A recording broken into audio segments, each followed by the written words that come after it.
Good afternoon, everybody. Good afternoon. All right.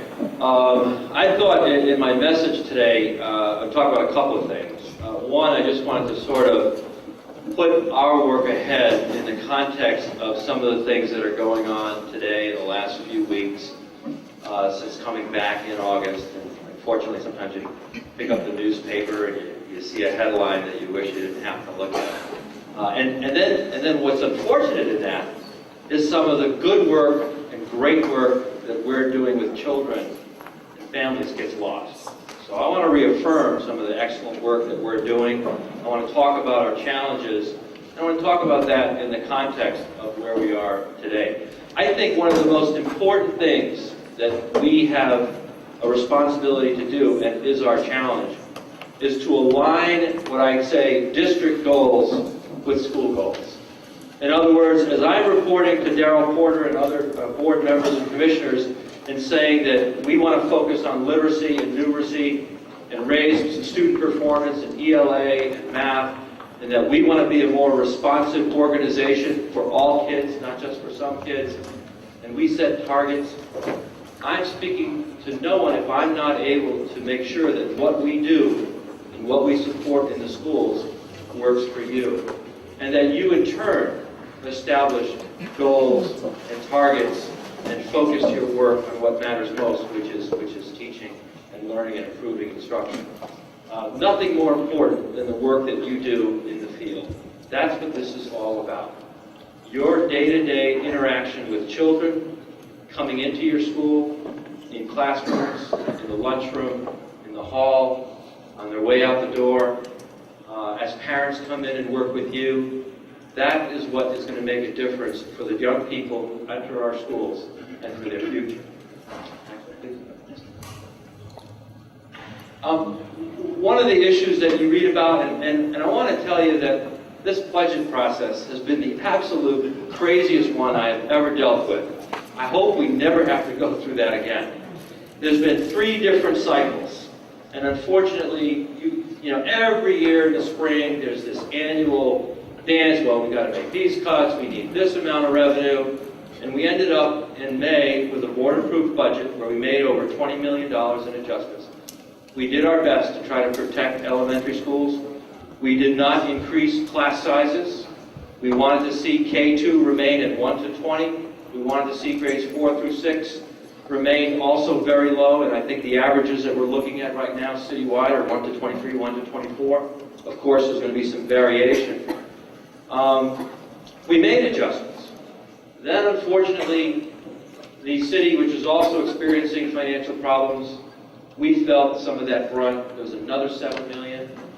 We ended up having to pick up nurses, another $4 million of costs. And I'm glad that we finally have a long-term relationship with nurses. And I got to tell you something else. The Monroe One BOCES that are providing the nurses, they are terrific. They are client-centered. They're calling us up. They're working with principals. They're doing a terrific job. And I can't say enough for a great vote in his team through the nurses. I'm really pleased we got that put behind us. Then this latest flap on the state funding. I'm still hopeful that there could be some kind of compromise, but even then, we're still going to incur some losses. We've had to make some tough decisions. Let me handle that. You folks have to stay focused on what matters most, which is improving student achievement, working with our children, working with our families. That's part of what we're hired to do. We know we're all in this together, but I wanted you to just know a little bit about that situation. Now, to answer some of the points that have been raised, the board authorized requesting the controller's office to come in, open our books, look at our books. If there are areas where we need to improve, tell us. We will do it. I've worked to establish a blue ribbon panel, key people, leaders who are respected, who are knowledgeable about budgeting and finance, who are knowledgeable about public policy, who have some sense of when you make investments, the cost-benefit analysis associated with those investments. We've got a great group of people that are going to come in and look at the district, look at our performance, look at how we budget, where we budget, etc. And we also, hopefully, will be ready to announce next week, not for today, media, the establishment of a joint facilities modernization board. We have an opportunity to get reimbursed 92 cents on a dollar and to put it in place over close to $700 million of renovations to our facilities. This is a great opportunity for us to really upgrade city schools.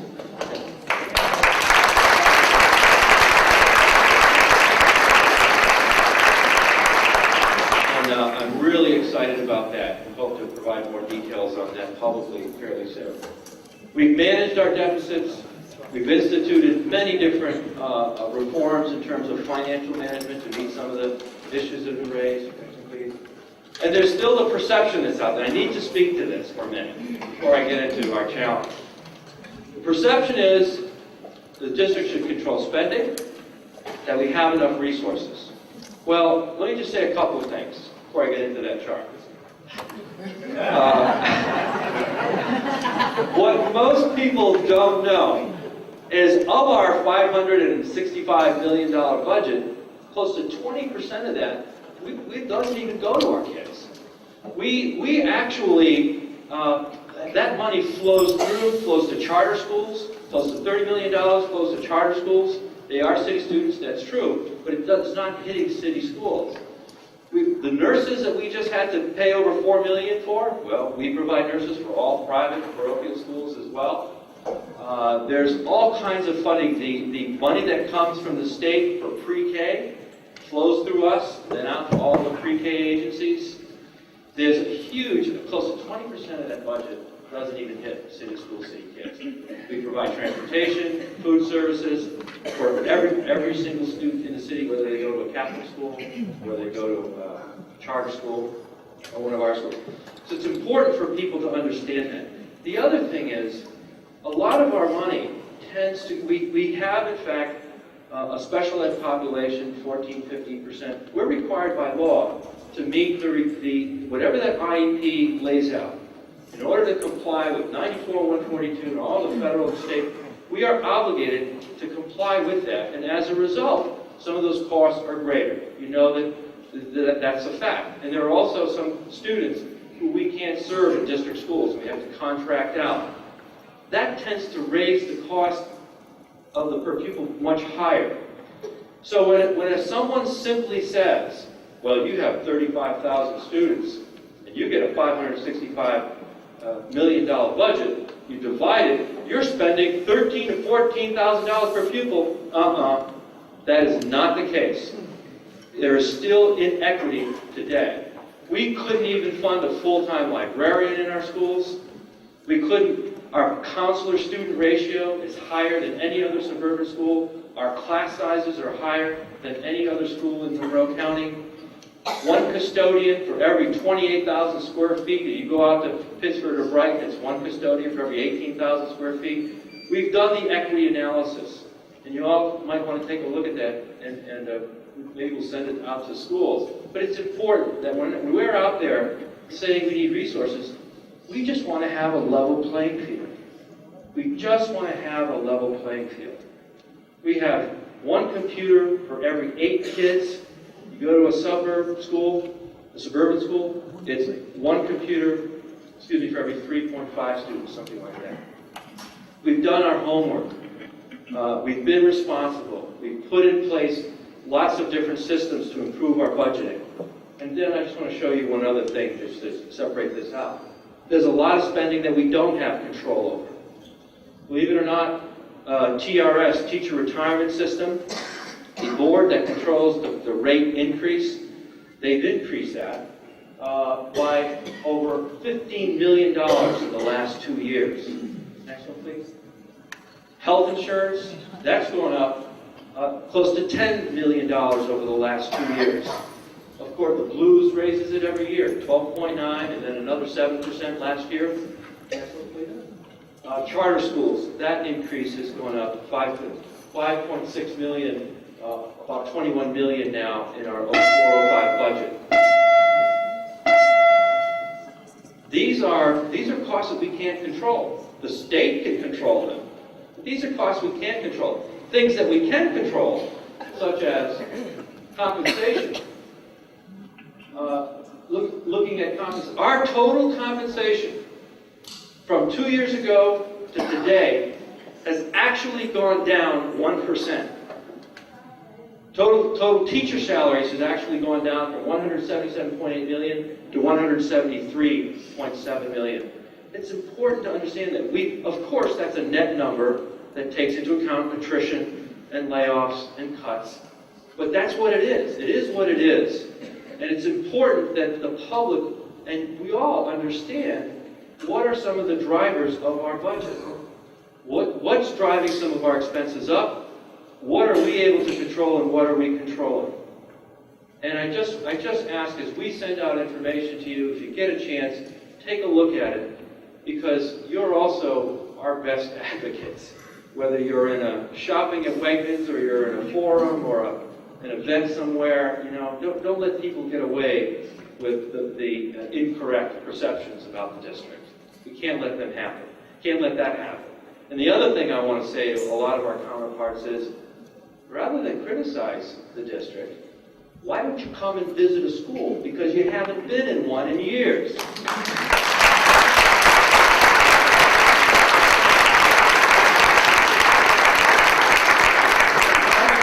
and see what's going on. Come and look at the work that's taking place. Let's jump to how we're doing with achievement-wise. This year, levels 3 and 4, it would appear, in terms of students meeting standards, we tried to keep it simple. We're still about 42%. Not acceptable. We still want to raise that number. What is good is we were able to successfully reduce the number of students that were at level 1. And we got to get ourselves. We had more schools, the highest percentage yet of elementary schools that met their adequate yearly progress targets. Close to 90% of our schools met their targets. We had 16 schools recognized by the state as most improved when compared to 10 a year ago. And by the way, that 42% number, that's actually up over 20 percentage points from 4 or 5 years ago. So the trend is going in the right direction. We gotta ratchet it up another level. That's our challenge. Grade 4 math is up. Think about this. 2 years ago, what was it, about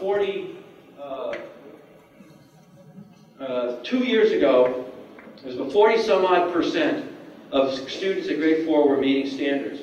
Now it's 64%. Terrific 18.9% gain in 2 years. And I'm looking at the school 15 and I saw school 20 where 100% of your students met standards. Congratulations, 15 and 20.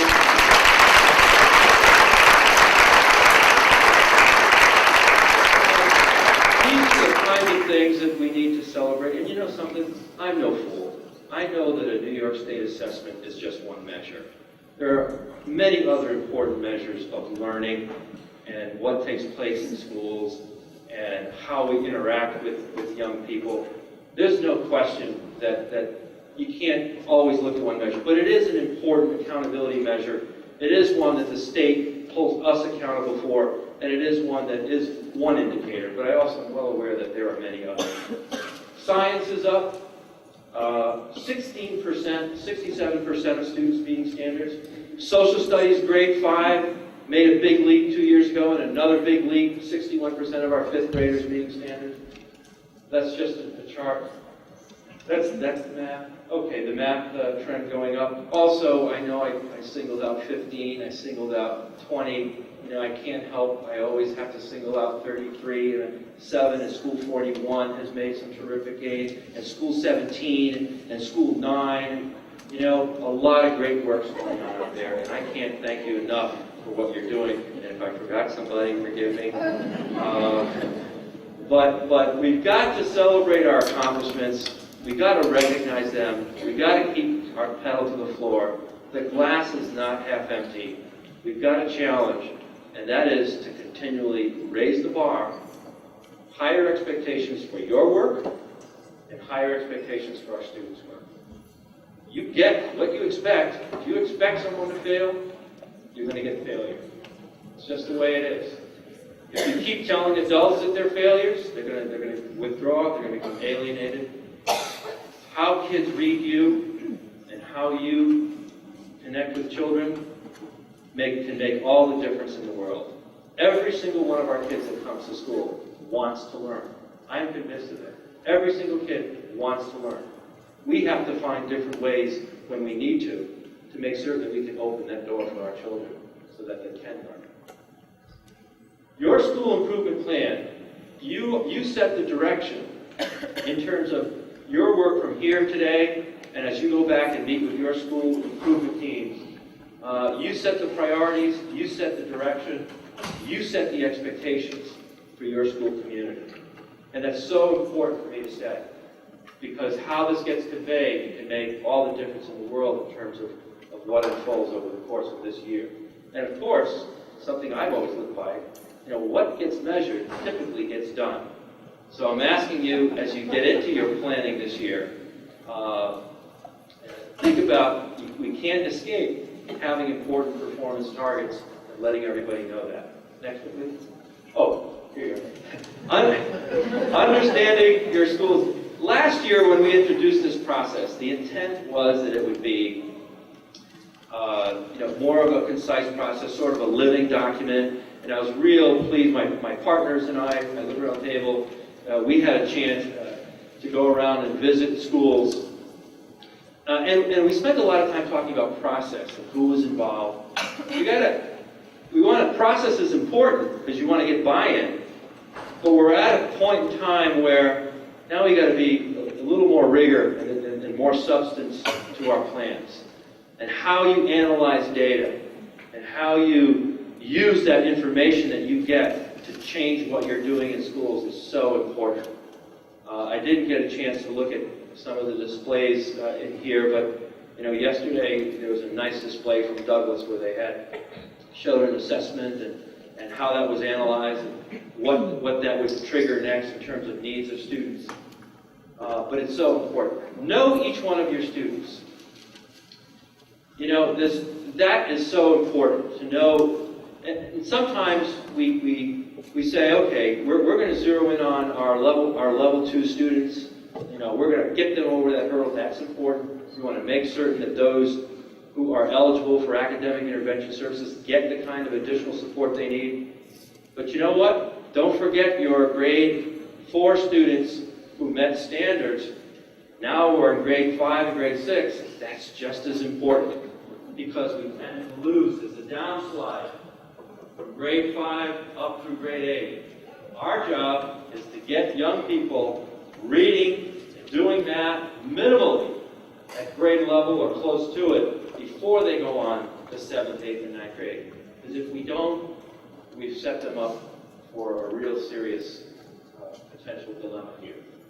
And children who enter 7th grade, who are 2 years behind or more, are seriously at risk of dropping out. And it begins at a much earlier age. I never believed a year ago when we changed, eliminated middle schools and moved to create high schools, I never believed that our problem was really middle schools. I actually believed that as a system we needed to change. Not just having all kids having a pre-K experience, but then looking what we do from our elementary grades on up. We're losing too many students in the earlier grade levels. We can't do that. We have to know each kid. We have to track them. We have to be accountable for them. And let your analysis of your data drive whatever interventions you need to put in your school. Be risk takers. Don't be afraid to break the rules if it works for kids, as long as you're not transferring a problem to another building by breaking a rule. But the message is, we have to do what's right for children to improve learning. So, next one.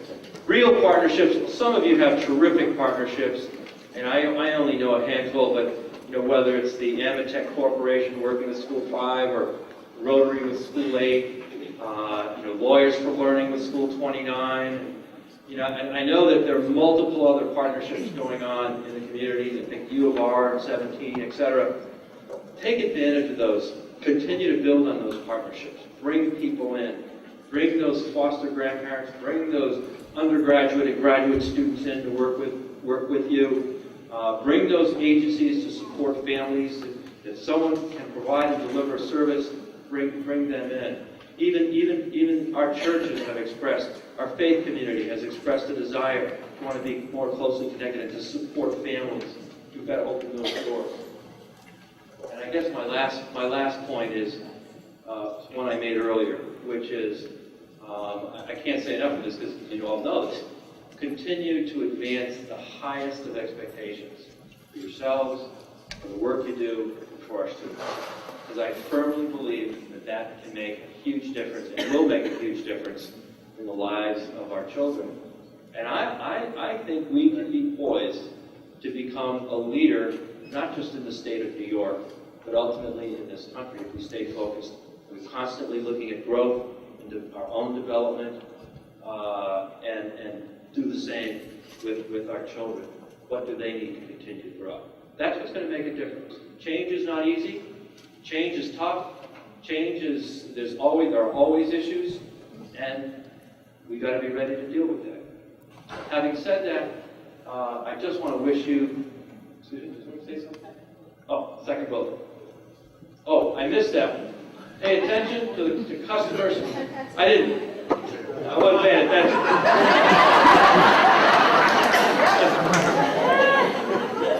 That's very important. You know, for all that I talk about improved student achievement, improved performance, and yeah, we have to become a performance-driven system. But I also talk about customer service and remembering who we work for. And these are children and parents who come to us. They need to be welcomed in our schools. We need to open our doors. We need to engage them in as many meaningful ways as possible. They are partners. They can help make the difference, and they do. In fact, I was telling the group yesterday that in Education Week, I don't know how many of you get it, it's the educational trade journal for public educators.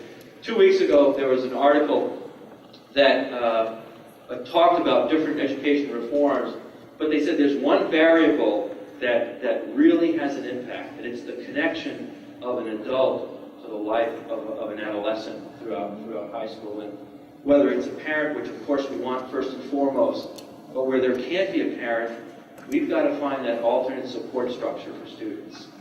And that's so important. And I can't say enough, but the kind of organization that I want to be part of, and I want you to be part of with me, is one that values parents, where parents are always welcome. They're part of the support mechanism for our youngsters, and we're doing whatever we can to make certain that that's nurtured and advanced, because that can make and does a huge difference again in the lives of kids. So thank you for catching that for me. And again, I just want to wish you the best. I want to thank you for. This is one of the nicest things to be here with folks from our schools and know the work that we have ahead of us. You know, the glass is half full, and we are running down the track. We're going to fill that glass, and we're going to have more and more kids experiencing being happy, healthy, and having a sense of hope. That's what we want. Don't burn the spirit out in our kids. Bring that spirit up. Keep them going. Thank you so much, and I look forward to coming.